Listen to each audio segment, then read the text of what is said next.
You've probably heard this rule your whole life. You need 20% down to buy a house. Sounds responsible, sounds smart. But for a lot of people, that advice is quietly costing them years. Today, we're breaking down the biggest lie about the 20% down rule. Not to tell you to rush into buying, but to help you understand what actually matters and what doesn't. The 20% rule didn't come out of nowhere. It mostly exists to avoid something called PMI, private mortgage insurance. PMI is basically a fee you pay when you put less than 20% down. So people think, avoid PMI at all costs. Here's the issue. People treat PMI like it's some financial disaster. It's not. In many cases, PMI is just a temporary cost, not a life sentence. And avoiding it at all costs can backfire. Let's say you're trying to save 20%. That could take years. Meanwhile, home prices are rising, rents are rising, and your savings goal keeps moving further away. You're running on a treadmill. Here's what nobody talks about.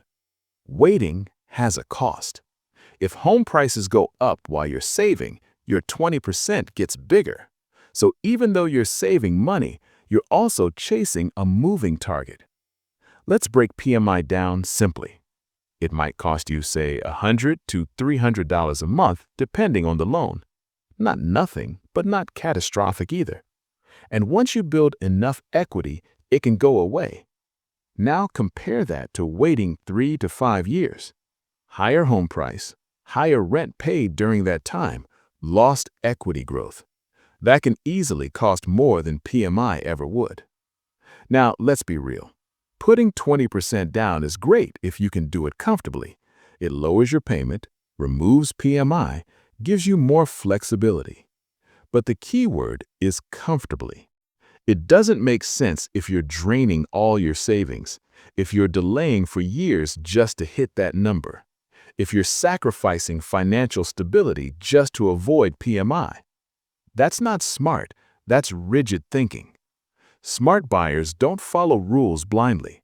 They ask, what's the total cost? What's the timeline? What gives me flexibility? Sometimes that's 20%.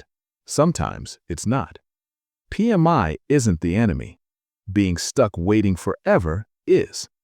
If you're trying to figure out how much house you can actually afford, don't guess. Go watch The One Number That Decides If You Can Afford a House and Why Your Monthly Payment Isn't the Real Cost of a House. Those will give you the full picture before you make a move. They're linked on screen and in the description. Watch those next, seriously, before you start saving blindly.